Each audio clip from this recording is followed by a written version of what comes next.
Hi everybody, welcome back to my channel. Thank you so much for taking time out of your busy day to watch my video.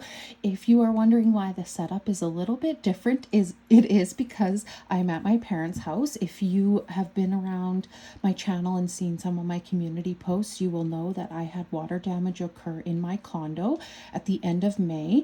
Unfortunately, it took a very long time to get it fixed. Unfortunately, the issue kept persisting because the main issue that was causing the water to come into my unit was not fixed for about 4 weeks, so the damage actually became even worse. It got fixed a few days ago, finally, thank goodness. I've been staying at my parents' house the entire time. I'm very thankful to have them. I'm going to be staying here for the first few weeks of August as I have time off, and we'll be going camping. Probably not the entire time, but hopefully out at least a few times. So I'm actually not going to be showing my binders because I don't have them with me, but I did count up all of my binders when I was at home recently because I still check in on my place. And so I've entered all the numbers onto my spreadsheet. So we're going to quickly go over them. So typically I film these. I still use my spreadsheet, but I will pull all my binders out and we'll count it all together, but we're not going to be doing that today. And hello, if you are new, I'm Deidre. I'm in my late 30s. I work full-time in Canada. I'm a single income individual, and I am on a goal to purchase a different place to live in 2027 so that I can eventually get a dog. The current condo I own, you cannot have pets at all. I have been consumer debt free since April of 2025. So my goals are working towards a new home and all that entails. So if you want to know how my debt journey went, definitely go back and take a look. It was a very long journey, and I have lots of videos on it. So today we're going to start out with our online accounts first. So these are ones that come next month when I film my by the way, this is a monthly update. Sorry, I don't know if I said that, for the month of July for all of my sinking funds. So these are our online accounts. They don't ever have a physical binder or cash put into them. So first up, we have vehicle, which is for vehicle maintenance, vehicle repairs. It's not for gas or anything like that. At the end of June, I had $646.09 in here, but at the end of July, I have $716.36. It earns a slight amount of interest. Also, it gets money every single paycheck. Next up is household. So this is more used for household things like buying toilet paper if I don't have enough left in my grocery budget. I've purchased sheets out of this. I have purchased some small appliances out of this account. So that's kind of what it's meant for. At the end of June, I had $131 in here, and at the end of July, I have $131.20. It did get money, and it did earn a little bit of interest, but I did have to use it, and I'm trying to remember what I used it for, but honestly, for the life of me, I can't. So it kind of goes up and goes down. Next up is Christmas. So I save for Christmas starting in January of every single year, and the money just goes off after every single paycheck into a separate savings account. So at the end of June, I had $260.26, and at the end of July, I have $300.37. Now, I don't have children. I don't have very many people to buy for, so I don't save a whole lot for Christmas. I save right around about the $500 mark for Christmas. So, and it just works well for me. So next up is my hair category. So this is for my hair appointments. So get a dye and, well, mainly roots done, and a bang trim, as well as sometimes an end trim. My hair is quite long, and I like to keep it that way. I had $30 at the end of June, and I have $60 at the end of July, and my appointment is for the end of August. So in August, it will get money every single paycheck, and then it will be used up. That's kind of how this one works. Next up is my nail category. So I get my nails done roughly about every 4 weeks, maybe 5. It had $30 at the end of June, and it still has $30. That is because I've pulled out the money for my nail appointment that's coming up in a few days. So I pay cash, by the way, for my nails and my hair. I've also been going to the same esthetician and hairdresser for quite a few years. They own their own businesses, so they can set their own prices. Next up is beauty category, which is one of my vices. I love to spend on makeup and skincare. I have since I was a young teenager. So in this category, I had $20 at the end of June, and at the end of July, I have $80 in there. So this one, money goes up, money goes down in that category. But that's why we save, right? So that we can spend. Next up is clothing. So at the end of June, I had $100 in here. And at the end of July, I have $90. I did purchase a few new clothes. I did send some back. So I did pull out some money to hopefully cover what I figured, because when they refund your credit card, that type of thing. So it's down $10, but I got some money from some savings challenges as well. And I am losing some weight, so definitely will need to purchase some more pants than tops and sweaters and that type of thing. So next up is travel. Travel I'm not saving for. I have no plans to travel anywhere. I go camping with my parents in the summertime, but flights from Canada to anywhere are super not cheap. And yeah, I just have no plans to travel right now. I have other goals. So it has $150 in that category. I have debated moving that money around, but I'm going to leave it in my travel for now. It has had $150 for quite a long time. Next up is furniture. So I'm obviously going to need some new furniture for a new place. And when I mean new, I mean I will have more space. So I will need to purchase new. I do not mean replacing furniture I already have. So at the end of June, I had $400 in here. And at the end of July, I have $450. And I don't mind buying secondhand if it's really well made, really well maintained, that type of thing, like off Facebook Marketplace or something. So when I mean new furniture, I mean like new. It could be new to me, not necessarily brand new. At the next up is giving. So I use giving to bless others. I use it to make donations to charities. If there's a fundraiser that I want to support, I use the money from here. And at the end of June, I had $80 in there because I hadn't made a donation or anything in quite a while. And at the end of July, I have $40 in there. So it's down $40, but the reason why I put it in there is so that I can use it. Next up is emergency fund. So I will never stop saving for an emergency fund, I don't think, unless I get a huge stockpile of money. But at the end of June, I had $2,900 in this account. And at the end of July, I have $3,050. My goal for 2026 was to get this up to $3,000. So I have definitely met that goal, but I am not going to be stopping now. If I could get this to $4,000 by the end of the year, that would be amazing, because that one has been building up over quite a few years. So it's not like I saved that all in like a few months. Next up is insurance for my condo. So condo insurance is kind of similar to renter's insurance, and I pay for it yearly. Now, I'm kind of hoping to possibly be out of my condo and into my new place before this renews, but I've saved it anyways. I saved $360, and there's been no change in that account. So we'll see what happens. Next up is renewals, which I use for my AAA as well as my vehicle registration. My vehicle registration is due by the end of September, so I will need to take money out, and then I will kind of like quickly replace it so that I have the money for next year, because we have to renew our vehicles every single year where I live. So it had $200, and it still has $200 in there, because each one is about $100, the AAA as well as the car registration. Next up is technology. So I was saving up for a laptop when mine decides it just no longer wants to cooperate. And I have $650 in there. I might start boosting that up just slowly a little bit here and there. But yeah, I've had that in that account for a while. There's been no change. So next up is health.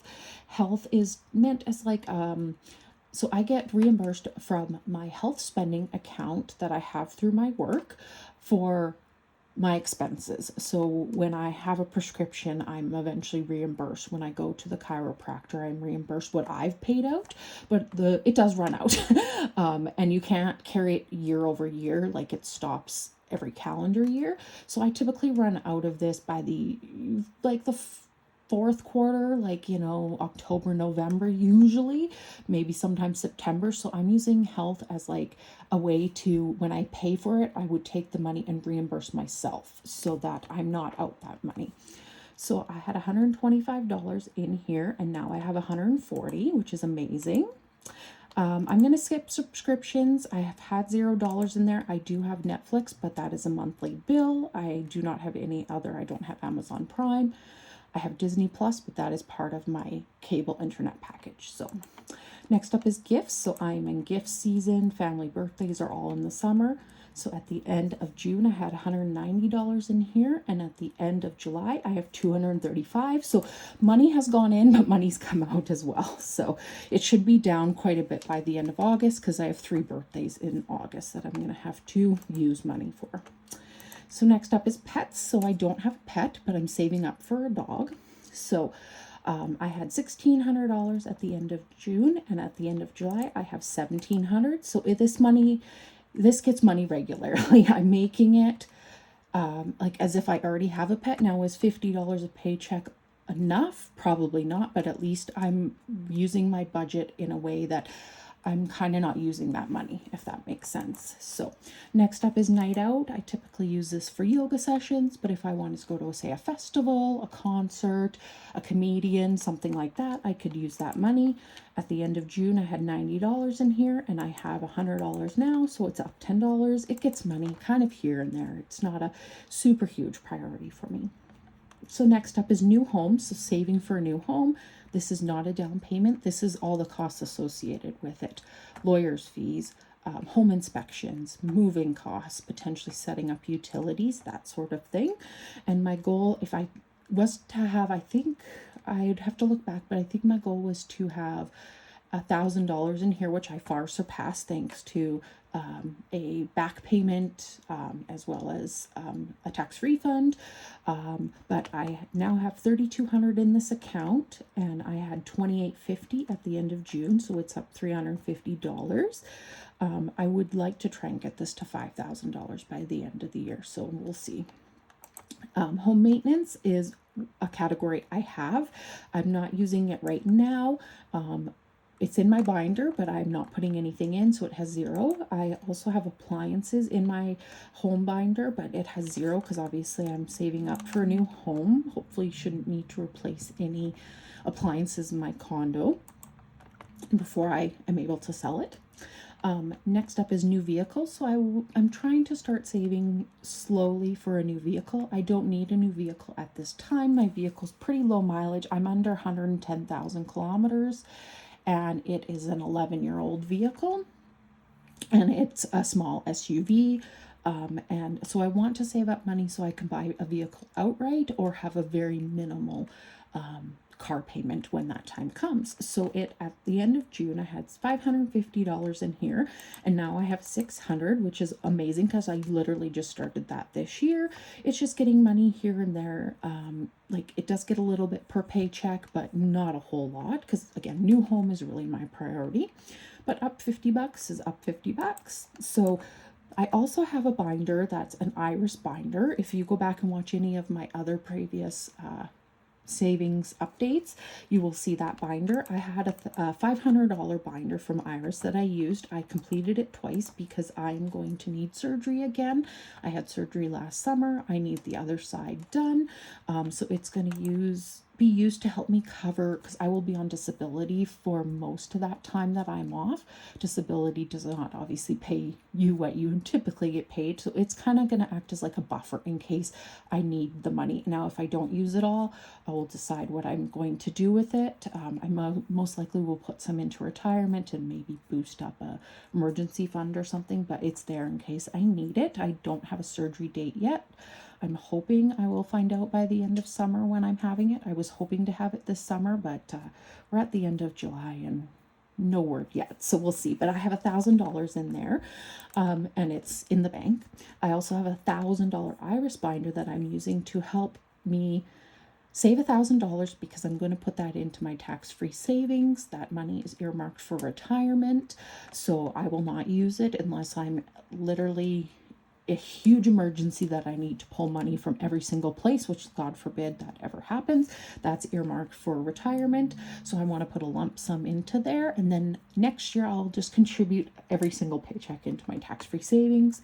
But I wanted to push myself to try and get a good chunk into the tax-free savings because I haven't been using it very much. I've been using my RRSP more because it's more of an advantage for me right now, but I do want to start saving in that tax-free savings. So at the end of June in that binder, I had $820, and now I have $940 at the end of July. So we are so close to getting that binder finished, which is amazing. Next up, I have a 2026 IRA challenge, and that I've been using recently with leftover eating out and spending money. Also, if I make any sales on Poshmark or eBay or Facebook Marketplace. I have no plans for that money as of yet. I'm just trying to save it essentially. So at the end of June in that challenge, I had $260, and at the end of July, I have $400. So I am up $140 in that challenge. So this current round is saving $120. I've done it more than once, so we are almost finished it for that next $120, which is exciting. I also have a 2027 challenge from IRA. And you can definitely go back and watch my videos. You will see it. He makes amazing items. I will make sure his shop, his Etsy shop, is linked down below. Again, I'm saving in this challenge just to save money. I have no plans for that money yet, but hopefully it will be used in 2027. So at the end of June, I had $80 in here in that challenge, and I now have $160, and it's going to be working to save $240. So we are only $80 away from completing that, which is always very exciting. And last but certainly not least, I did a monthly challenge from IRA. It's like a little mini challenge, and I completed it I completed it earlier this year, and it saved $120, and so it had $120 at the end of June in that account. I did take the money out from the binder, and that it's been sitting in the bank. I have $30 at the end of July, and that is because I purchased some items from Budget with IRA. I recently opened the Happy Mail, so definitely go back and watch that. And shipping to Canada is quite pricey, so shipping was about $30, so I got about $60 worth of items, and so I feel good using that because I'm going to be using most of those items, those challenges, in 2027 going forward. So I humped and hawed, and I really made sure I purchased what I knew I was going to use and had a purpose for it. So we only have $30 left in that, but that's okay because I was able to, I saved that money, so I don't feel guilty about using it. So last but certainly not least, I am doing a month ahead, and so month ahead for me is not your typical month ahead. It is because I want to purchase my new place before I sell my condo, and so what I want to do is have money in the bank basically to help me pay for regular monthly expenses related to like my condo and certain things like car insurance and phone bill and that. So I'm not relying solely on my paycheck. So that is the goal. So I'm trying to save up for my second month. So at the end of June, we had $3,060 in that account. And at the end of July, we have $3,210. So we are getting really close to fully funding every single category, which is super amazing. I don't know if I will continue saving month ahead or if I'm cool with 2 months. Condos and things in my area are selling relatively well. Obviously everything is based on price a lot of the time, as well as like what are you actually getting for your money. So but I don't think it will take me longer than 2 months to sell my condo. So that I don't know if I will save up for a third month, or if once I fully fund this, I'll just start throwing it in my emergency fund. We'll see. I'm not there yet. So that is all that I track. This does not include any of my investments. This does not include an account that I save my property tax in. This does not include my checking account. These are just sinking funds that I track that I want to use to keep me motivated in saving, because I'm not a natural saver, I'm a natural spender. So this really gives me the visual, and the concreteness of it shows me that even tiny amounts do add up over time. And I've been tracking this since I basically started my channel, which I think was back in about November-ish of 2024. So like, it's only since I paid off my debt that these amounts have really grown. And that was because after I paid off my debt, I wanted to make sure that I didn't turn around and spend that money. I wanted to save it for future goals. So at the end of June, across all of these categories, we had $16,702.35. And at the end of July, we skipped past the 17,000s, which is absolutely amazing. We are now at $18,022.93, which means we are up $1,320.58, which is absolutely amazing. You might be looking at that going, I could never save that amount, and that is okay. Every little bit does add up. Honestly, I used to maybe save $100, $200 a month. My expenses are incredibly low at this current time, but also I am really focused on saving for that new home and that new pet, and my emergency fund. So I am not using a lot of money to kind of have fun with, if that makes sense. I'm really truly not. I have to say that. The goal of having a new place to live is really, really important to me. So I am like sacrificing in a lot of other areas where I could be going out and I could be doing a lot more. I am trying to purposely save that. So that is why it is up quite a bit. So yeah, I am super happy with that. We will see where we are at the end of August. I don't know if I will have as much progress. And by the end of September, I should have a little more progress because I'm doing savings challenges for each quarter, and then that money gets redistributed when the challenge is finished or the end of the quarter happens. So yeah, we will see what happens there, but I am super happy with that. This just gives me the motivation to stay on task, to keep going. It's okay if sinking funds go up and down. Some ones are meant to be used quite frequently, so that's okay. So yeah, I just want to thank you so much for being here. Excusing the different setup and the fact that you don't actually see the binders, but I did want to share that with you. And I will catch you on my next video, which will most likely, I will go home at some point and film my savings challenges, my mini savings challenges, and my cash stuffing for August, for the beginning of August. So you will see the setup look differently there, but I hope you'll come back for those videos, and I hope that you'll share this video if you enjoyed it. I hope it inspires others to keep on their savings journey or even their debt payoff journey, because honestly, you got this. You can achieve amazing things if you just stay focused. So yes, I hope I'll catch you on the next one. Bye everybody.